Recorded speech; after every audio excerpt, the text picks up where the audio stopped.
Coming up on this episode of Strong Place. As people, we go through a lot of different things. We go through a lot of different transformations, and life happens. Life happens for all of us. I am a survivor of 9/11. I have been through, when I first had my first child, my son, I had to sign paperwork for them to either save my life or his life. And I chose to save his life. And I'm here by nobody but God himself.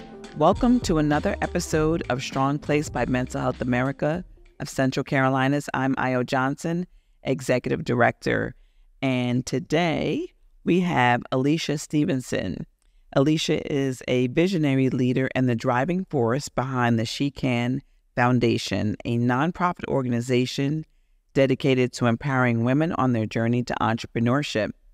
As the Chief Executive Officer, Alicia's commitment to making a positive impact in the lives of women is evident in the foundation's mission to provide them with the tools and support needed to become successful entrepreneurs despite the obstacles they may face. With a keen understanding of the transformative power of entrepreneurship, Alicia envisions a future where every woman has the opportunity to become financially free and create a legacy for their family. Under her leadership, the She Can Foundation has become a beacon of hope, offering a comprehensive program that focuses on mental health and entrepreneurial training. Beyond her role as CEO, Alicia is actively involved in community outreach and collaboration with like-minded organizations aiming to amplify the impact of the She Can Foundation. Her unwavering dedication to empowering women stands as a testament to the belief that with the right support and opportunity, every woman has the potential to not only overcome adversity, but also thrive as a successful entrepreneur. Welcome to Strong Place, Alicia. Well, thank you. I appreciate you guys having me today. I'm happy to be here. Thank you. Thank you so much for coming. We had an opportunity to chat a couple of weeks ago and get to know each other. And you just had a really inspiring story, so I couldn't wait to have you on. Thank you. So I want to start off by asking you to share with our audience, what is your personal mental health journey? So I was trying to get ready mentally for that question. So my personal mental health journey, I feel like, as people, we go through a lot of different things. We go through a lot of different transformations, and life happens. Life happens for all of us. I am a survivor of 9/11. I have been through, when I first had my first child, my son, I had to sign paperwork for them to either save my life or his life. And I chose to save his life. And I'm here by nobody but God himself. So with going through all of that and being a single mom, I've been able to share my journey with other people, and not trauma bond, but really just, inspire other people to move forward, especially women. That's where the She Can Foundation came in hand, and just transforming my life from being corporate America operations manager for Fortune 500 companies and turning over into entrepreneurship. The She Can Foundation is a nonprofit, right? It is a nonprofit organization. So tell me how you thought of, I want my nonprofit to address entrepreneurship. Right, because I run a nonprofit. I've been working in nonprofit for 20 years, and I'm also an entrepreneur. And there are some connections, but how did you, what inspired you to have the She Can Foundation focus specifically in entrepreneurship? My belief is, if I can, you can, and she can too. So that's where the She Can Foundation came in hand. And as an operations manager for Fortune 500 companies, it wasn't many people in the room like me. Right. So being young, being African American, and being a woman, so I had a lot of different things come at me, a lot of adversities and things of that I had to come over. So with that being said, I just wanted to help people get into the same spaces as me. So any knowledge that I was able to obtain, any training, I was always willing to help the next person beneath me or next to me, just to achieve those things. And I feel like if something is for me, it's going to be for me. So if I can share the knowledge, it's going to be beneficial to everybody. So that's where the She Can Foundation came in hand. Gotcha. You mentioned being a survivor of 9/11. Mm-hmm. I'm a native New Yorker. Yes. My mom worked not too far from, and And actually, well, we lived in New Jersey at the time of 9/11, and so she commuted into New York every day. So she went into World Trade Center every day around that time of morning. How did that experience shape your mental health? Did you go into therapy right away? How did that impact your journey? So after laying on my aunt's couch in Brooklyn for 2 weeks, I had no choice. She said, you got to get up. We got to get you help. I thought I was fine. My mother passed away when I was younger, so I've always had to deal with something, growing up. So I was always able to internalize it. And it was at 18 when 9/11 happened. I was 18 years old. I started therapy. Mm-hmm. And my aunt made me realize that mental health is real. And there's nothing wrong with seeking therapy. I know, being African American is not something that, we're taught growing up, that, it's okay to go to counseling. It's okay to go to therapy. It's we're taught, hey, whatever happens in this house stays in this house, and we deal with it as a family inside these four walls. So it took about 2 weeks, and yes, I did. My school, I went to Pace University. So I was on my way to class when 9/11 happened. I actually thought they were shooting a movie.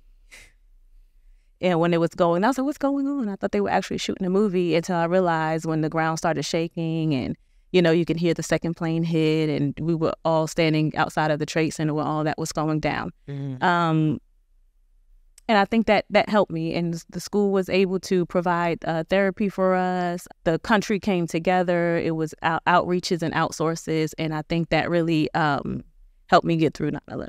And I didn't intend to go like this route, but I often think that in like today's political climate, I think a lot of people have forgotten how much we came through as a country with 9/11. I think they do. I think if people really just took the time to remember what that moment in time felt like, maybe we wouldn't have as much divisiveness as we have politically. That was, I just remember it being a time when it didn't matter what political party the president was, right? When that happened, it was, how are you going to heal how are you going to help our country heal? How are we going to get out of this? And how are you going to find a joker that gave the order to take our towers down? I don't think it's something that people forget. Like, if you hear it, you instantly remember where you were when you heard about it. But people have forgotten the lesson in unity. It was a very, very tragic day, but I think we've forgotten that unity lesson that we learned. We were just unified. I worked in full-time ministry at the time when it happened, and we were in the sanctuary doing devotion, and somebody came running in and said, one of the World Trade Towers has been hit. And my mom was on vacation, but it was a Tuesday, and she got paid on Tuesdays. And I remember she didn't have direct deposit at that time. Like, it wasn't like a normal thing. And all I kept thinking of was, what if my mom went to work to go pick her check up? So I immediately take off running. I'm grab a phone. All the cell towers are jammed. I can't get in touch with her. And I just dropped to my knees bawling, praying. That's the only thing we could have done at that time. We're praying.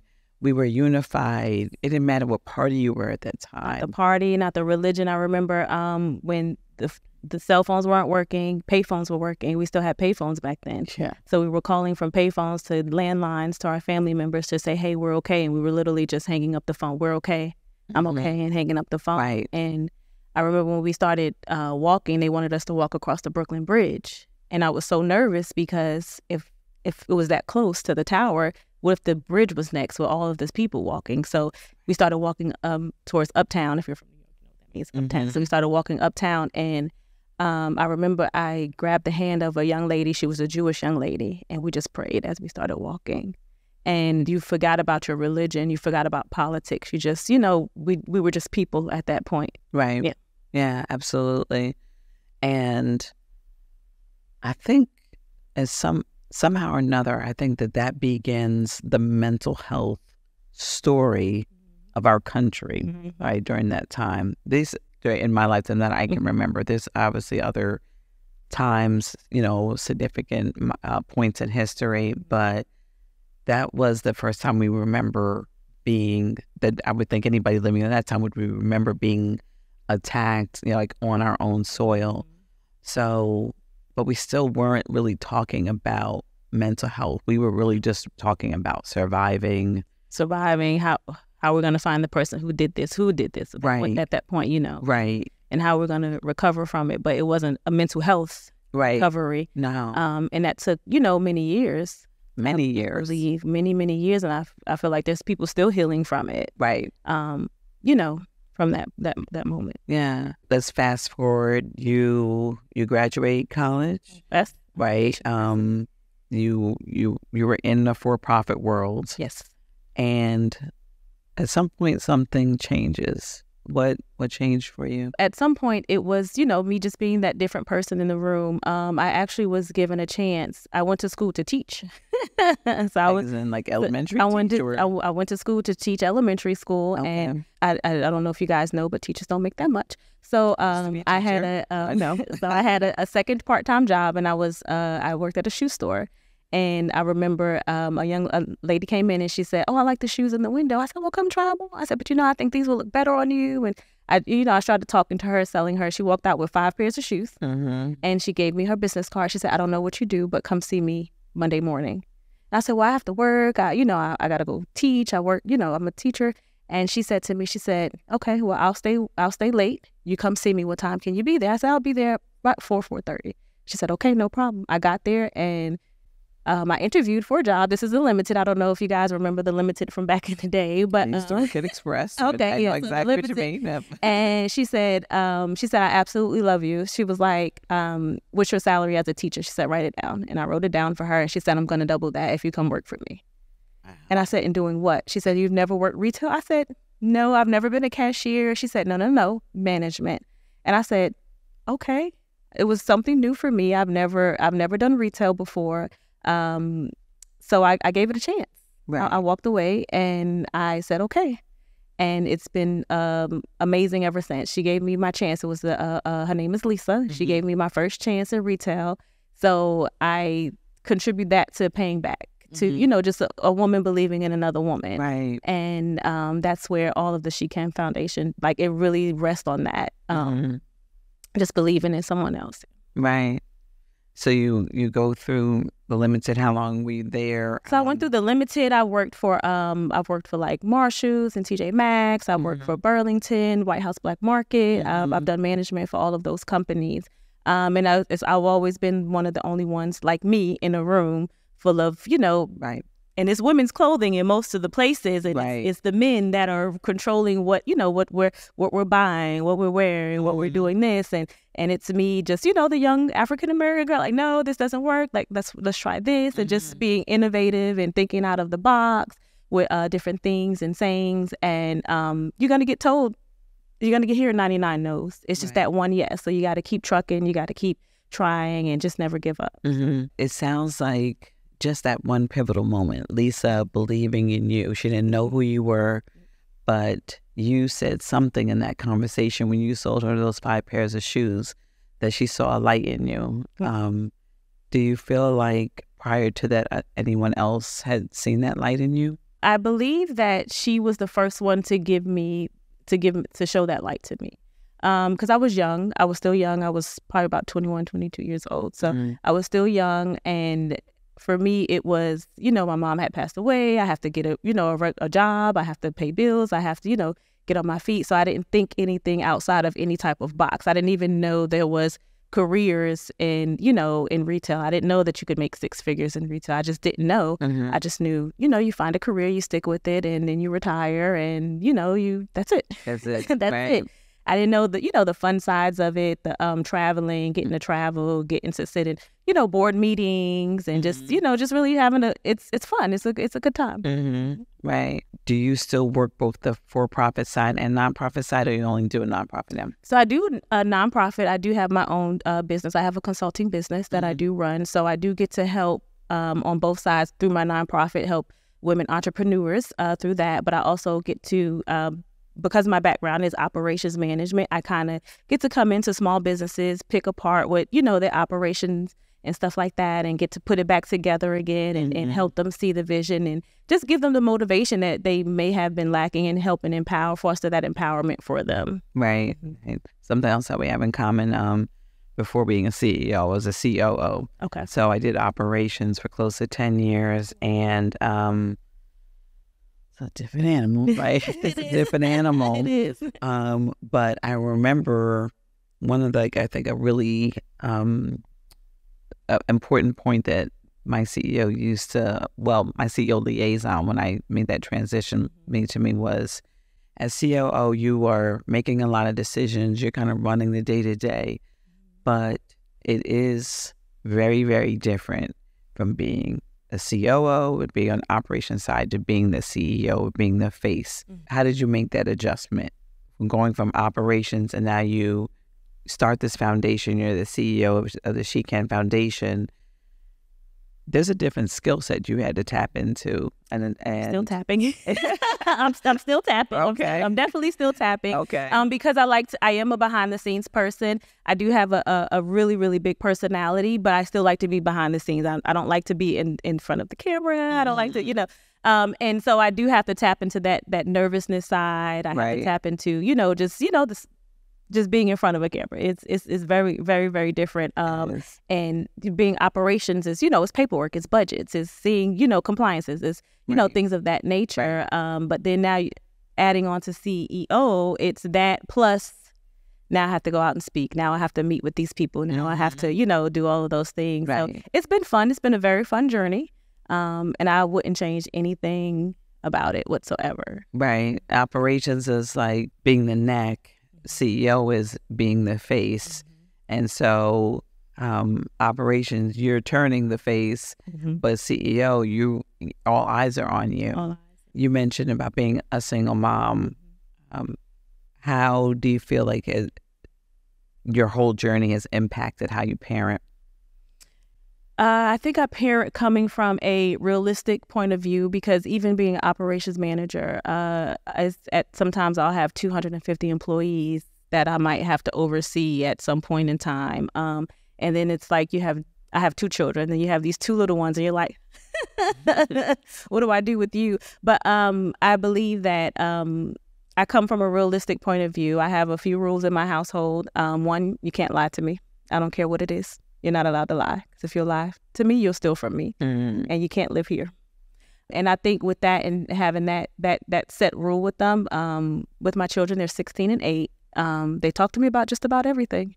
I know there's probably some things that they don't, but knowing that they're not going to get in trouble for their honesty, I think that we have a really, really, really, really solid relationship and foundation. Right. And growing up with no mom, it's though there's no rule books to being a parent. So for me, I say it's trial and error. So we try what's best for us, and no two children are the same. So we just have to do what works for us. Do you have 2 boys, 2 girls, or one of each? I have one of each. My son is 16, and my daughter's 8, going on 18. Right. I know that. I have a boy and a girl also. They're only a year apart, but I do feel like parenting each gender is different. And maybe just because of how we are socialized, but my daughter is much more open about her mental health, her struggles, her emotions. My son, hey, checking in, I'm good. Sure you good? I'm good. Do you feel like you see that difference, and what would you say has helped you in learning how to parent both of those genders? So for my daughter, she's very emotional, but she won't speak. So you have to really pay attention to the emotions that she has, and then you have to give her a moment. Like even for school in the morning, she needs an hour and a half to get ready at 8 years old. No makeup, no hair, no. She needs an hour and a half. But I respect that about her. Right. I don't wake her up. I don't rush her. She needs that, and that gives her that mental clarity to start her day. She has her affirmations. She gets up. She takes her time brushing her teeth. She sings her song in the mirror. My son, he needs 7 minutes. and he's up, brush his teeth, though, these kids wear hoodies in 90-degree weather now. Right. So, and he's out the door. Absolutely. But for his mental health, it's like, hey, Miles, you checking in. You haven't spoken to me in a week. How's it going? We haven't sat down. You want to watch a movie with me? Mm-hmm. And once I do that, he'll go, okay, Mom. No, he doesn't want to watch the movie. He'll rather tell me what's going on in his life than sit I with don't me want and to sit with you for 2 hours. So just get this out, Mom. right? So then he'll tell me what's happening, and that's how I kind of tap in. And then I ask questions, and because I have that no lying rule, if I ask a question, you have to be honest. Right. So yeah, that makes sense. With the She Can Foundation, right? About how many women do you serve? How do you select the women? Because I really want to talk about what you encounter as you're bringing women in, into your programs. We've helped probably about 300 women so far in the last, it was 2024, so about 3.5 years. So about over 300 women. We've helped doctors and lawyers and just anybody that you can think of just start their own business, help them, go over some operation things with their business. We've created, we partner with other people who do grant writing and stuff like that so they can obtain grants and things of that nature to help. So it's probably about over 300 women. Yeah, being an entrepreneur myself, right? I always did it part-time on the side, almost the whole time I've been in the C-suite, maybe a little bit longer on the entrepreneur side. But for 1.5 years, I did it solely full-time, just that. The level of stress in that 18 months is unparalleled to anything that I've done. I think, as an executive, I've had to tell my staff that one of their staff was murdered. I've had to deliver some really tough conversations. I've had to embrace people when they lost a loved one, a parent. I led through the pandemic when we were doing food insecurity, so I had staff on the ground giving out meals in sub-degree temperatures to make sure our community ate. All that stress, I think, even combined, I'm not sure, matched entrepreneurial stress. And people, I think, they look at Instagram and they, because a lot of times you post the successes, but you don't post the client payment late. You waiting on this, because everything trickles down, right? Do you deal with that with the women that come into the foundation? Do you talk to them about that side of it, especially if they're just starting out? What are some of those lessons that you've been able to share, and how do you personally cope? One, I say, hey, this is not for the weak. It is not for the weak, but guess what? You don't have to do it by yourself.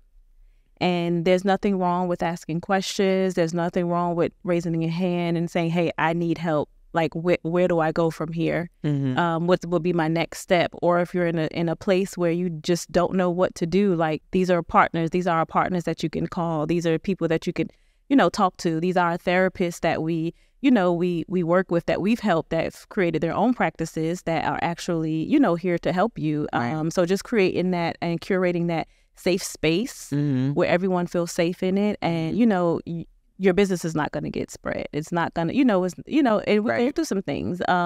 I think it was, I'm trying to think, I think it was like the 8 Mile movie where Eminem, like he would get on stage and he would rap about everything that he was going through so nobody else could rap about it. And so if we get that real with ourselves and say, hey, this is everything that I'm going through, and you'll be surprised who's going to raise their hand next to you and say, hey, this is what I'm going through too. So with the She Can Foundation, we do a lot of events and meetings and get-togethers and stuff like that, where we curate spaces for women and by women. So it's a group full of women who, who are going through things, and how can someone, help the next person that's, going through the challenges that they might be facing.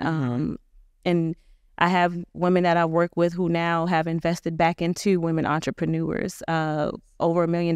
But like you said, it's tough. Because you don't know, if that invoice isn't paid on time, then it's a trickle effect, because then you can't, if you have staff, you can't pay your staff. Your staff, right? Is that coming from a safe space, that you have, and then hey, you know what, you might have to call Piedmont Natural Gas and say, hey, can I have a payment extension on, my bill that might be paid? You never know. When you go to corporate, you're going to get paid every week, every 2 weeks, you know how much money you're going to get paid. But when you're an entrepreneur, you don't know. So you have to work a little bit harder. You lose sleep. I say, hey, turn your phone off.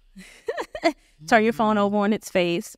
Have a notebook by your nightstand, or even, if you're in the bed by yourself, have it under your pillow. So if you have a thought in the middle of the night, you could just kind of jot it down just in scratch. You don't even have to open your eyes for it. Don't go for your phone, because that light is gonna, you're gonna lose sleep. Yes. Over it. Yes. So, pen and paper, have that next to you, and we have, it's open. Call us. Right. Reach out to us. I still make that mistake sometimes. Reaching for the phone. Yeah, something will literally shake me in the middle of the night, and I'm like, oh my goodness.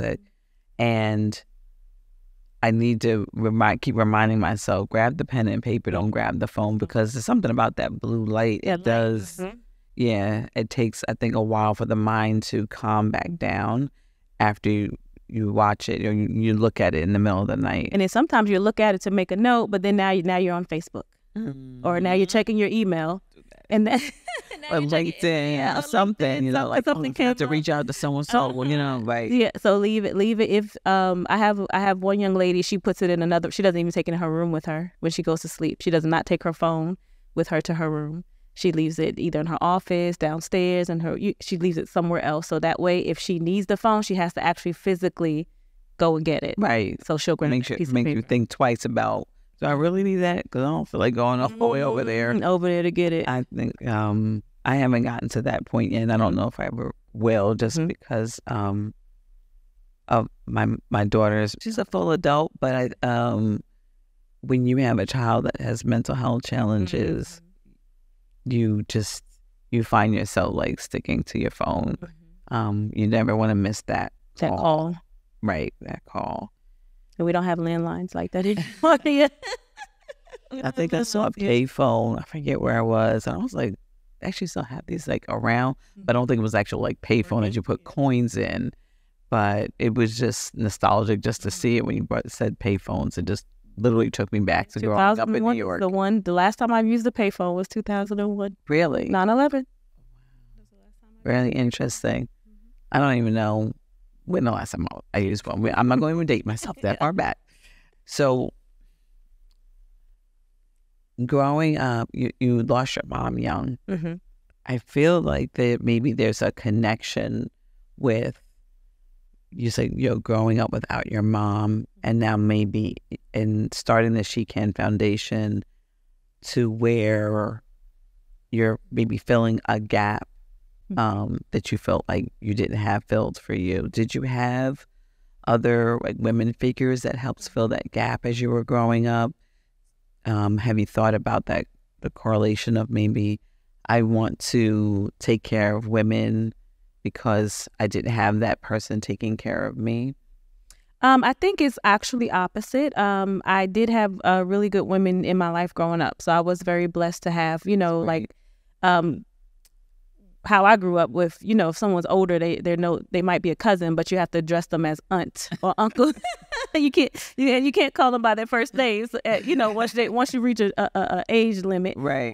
So they're really my cousins from my father's side, but I call them my aunts and stuff like that. So I had positive role models and stuff growing up. I didn't live with them, right, but I had them around me, right. And then I kind of got glued to a really, really good friend of mine. Her mom kind of took me in. I mean, even from the time I got my cycle in middle school, and she kind of just took me under her wing. So I've always had positive women around me. So I think that my inspiration for the She Can Foundation is because I've had those, and despite of not having my mother, Gotcha. God still blessed me with being able to have that. And I always want to, be a blessing to someone else. And I don't look for anything in return from it. So I think that's how I continue to be blessed, is because I don't look for anything in return. But all of the women that we've helped along the way have poured back into us in some type of shape, form, or anything like that. And I think that's, Right. But so what do you do? You're to take care of your mental health, because it sounds like you're doing a lot. You're running a nonprofit, You've got your consulting business. You still have 2 minor children. That could alone, and we didn't even talk about anything else you might have going on, right? How do you take care of your mental health? So mental health, I guess it is real, but so is therapy. Yeah. So just being able to That's just, part of it. having not only really good girlfriends who you can really be vulnerable around and have those serious conversations, but just having a really good, therapist, I think, or counselor, really, really helps. And I'm lucky because we've helped therapists build their businesses and doctors build. So I get to do it.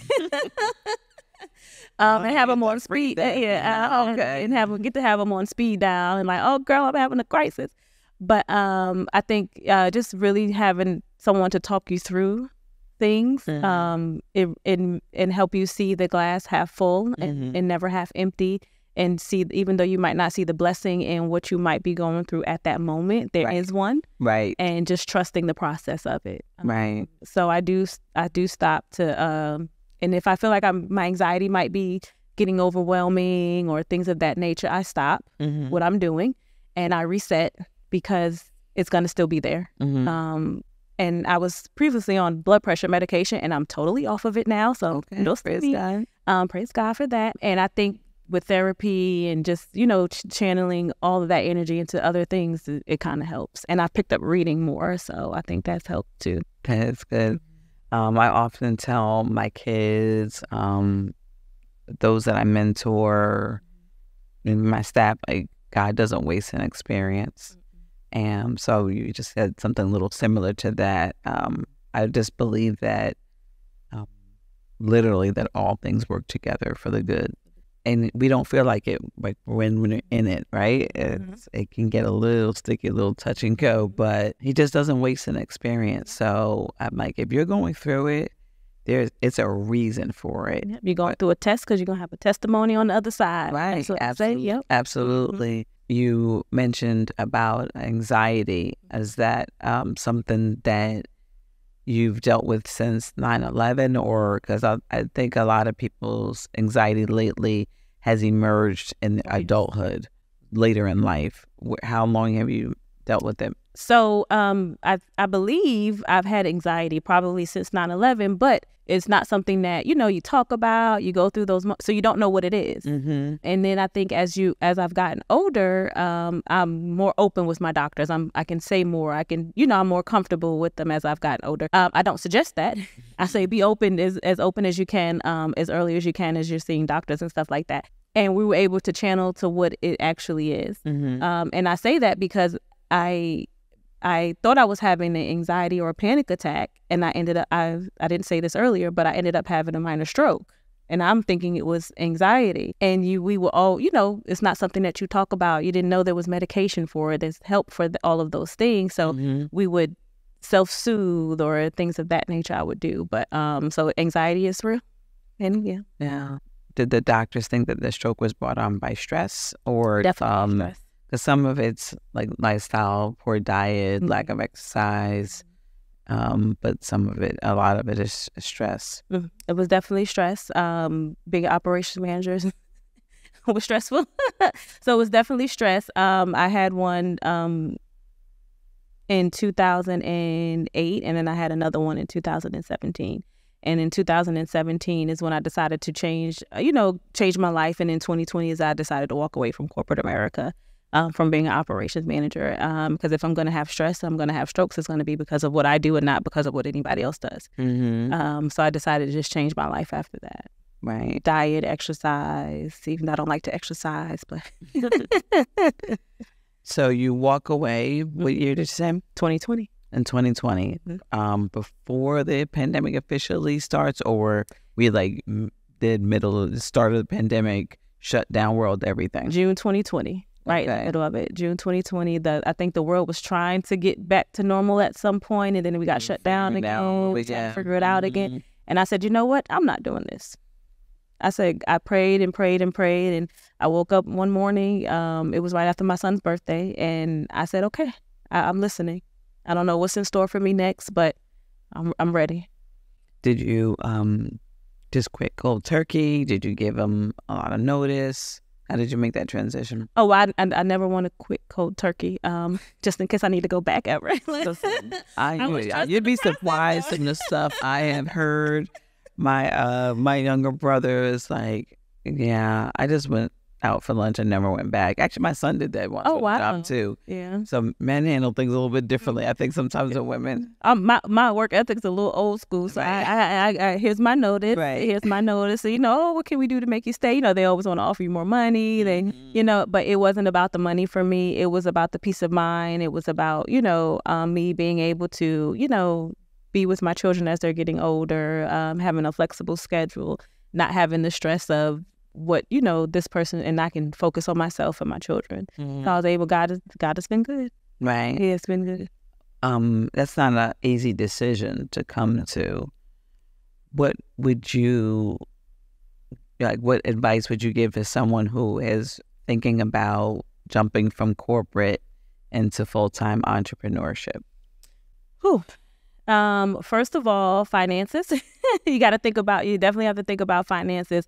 A full-time entrepreneurship is a lot harder than getting up every day and going to work and clocking in for somebody else. I feel like you still can lose a part of yourself unless it's something that you absolutely love to do. Mm-hmm. If it's something that you love to do, and entrepreneurship is not for everybody. It's not meant for everybody. So just pray on it, make sure it is for you, and then I say if you want to do it, get your toes wet a little bit, dip your feet in the water, and then you go from there.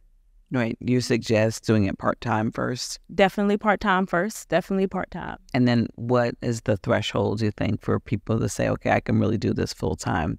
You think it's a dollar amount? Do you think it's just grit, determination? I think it is a combination of all of those things, the grit, the determination, the dollar amount. If you can budget your life off of, and sometimes you have to make some sacrifices. Mm-hmm. So you might not go on 2 or 3 trips that year. You might go down to 1 or none. Right. 3. Yeah. It was balling out there. Okay. But if, you might have to say, hey, I'm willing to sacrifice this for, a year. Right. To not do this for a year in order to put myself in a better position in the next 5 years. Mm-hmm. But you have to have that mental state and be ready for it. Because, yeah. And then my kids went through it with me too. But I say, hey, I can go back to work any day. If you could, no, Mom. They don't want me to, so. Really? So they were supportive of it, even when maybe they didn't get all the things that they were accustomed to getting. Mm-hmm. They really, that says a lot, I think, about who we are, like, as women in our households, and being that nucleus. Sometimes, it's not all women, but I have heard, and I've talked with some women I'm friends with, they'll say that they don't think that they're, they have to keep working because they want to keep giving their children this lifestyle. And then exactly. And then in hindsight, I've had friends that, end up in family therapy and their kids are just like, we just wanted you home more, like the stuff with everything, that was cool, but rather if you had just been around more. I know when I was, growing up, I grew up in New York, like I said, and my mom was working her way up the corporate ladder. She worked in IT and banking, and she worked really long days. So I don't remember really seeing her a lot during the week. I don't remember her getting us ready in the morning, because she was probably on the way. Really kind of on her way, and I was a lot older than my siblings, so I kind of became second parent. But I don't remember her. I actually don't remember. I don't have any recollection of her being there in the morning, making sure we got to school okay. I have very few recollections of her making dinner at night. I grew up in the TV dinner generation, so we had a bunch of TV dinners in her freezer. She taught me how to, turn on the oven. This is before microwaves, when you had to put the TV dinner in the oven for 50 minutes. So the thing. I remember being mad if she brought home TV dinners that didn't have the little dessert, miscellaneous dessert in the middle. Right? We didn't know what it was, but we did not know what that was. It did not really have a name, but I'm like, why would you come on? She was like, they didn't have any of the other ones, but I don't have a recollection of that at all. She would make it to school plays because I was always in a play or something like that. I was a cheerleader. I don't think she ever saw me cheer at a game. And I think that we really discount the power of us, like, just kind of being that nucleus in our household. And I'm not saying that I don't think that women should work, but because I did, I was a single mom and I did. But what I do, how I ended up in nonprofit was I was intentional about taking a job where I could be close, because I wanted to take my kids to school. And I didn't always pick them up, but if I did, I would pick them up, drop them off, make sure they had a stack, whatever, and then I would go back to work. And so a lot of times those jobs that were that close by, my mom used to always be like, you know how much money you could be making if you just went and worked in New York? You could do so much. And I'm like, and trying not to hurt my mom's feelings, I'm like, I want to be here for my kids. I want to be able to go to back to school night. I want to know who their teachers are. So there's sacrifices that you definitely make with that.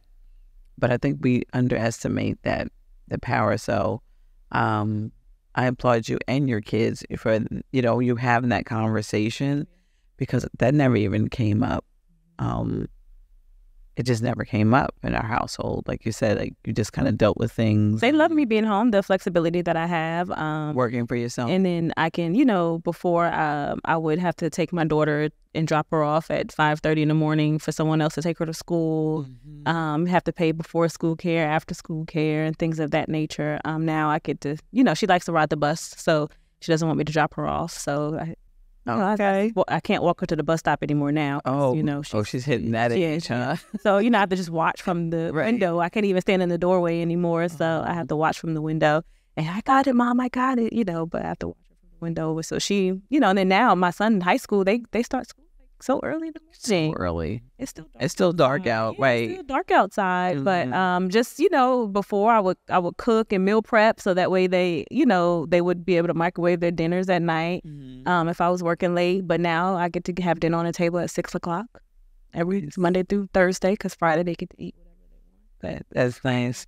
What is that one thing that you would like the audience to take from this conversation today? Is there a message for women that you would like to share? So even not just for women, just for everyone to remember that, you're not alone. You are not the only one going through what it is that you're going through. And it is okay to speak up, to ask questions, and to speak out about it. Well, thank you. I really enjoyed this conversation today, Alicia. You're inspiring. You're a go-getter. And I know that you're going to continue to be a blessing to so many women. Where can the audience find She Can Foundation? Do you have any social media website that you want to share? So we are www.theshecanfoundation.com, and we are the She Can Foundation everywhere: LinkedIn, Instagram, and Facebook as well too. Any events that we have coming up, they'll be posted on our site and on Eventbrite. And how do people get involved? If you're a woman that wants to use your resources to get into entrepreneurship, is there an application process? If there's somebody out there, maybe that's an entrepreneur that wants to get involved with the foundation, maybe join the board, or they help you in any kind of way, what's that process? So our resource partners, you can find them online on our website. So if you go on there, if you want to become a resource partner, we always take donations, because remember, we are a nonprofit. And anytime you want to do an event that you feel like you can help women, we can always curate that space and have an event wrapped around whatever it is that you're doing, whether it's mental health or anything that you want to demonstrate. We could definitely put that together. Okay. Oh, I love that. Thank you again for joining us. Thank you for having me. Thank you for joining us for another episode of Strong Place by Mental Health America of Central Carolinas. I'm Io Johnson, Executive Director. Until next time.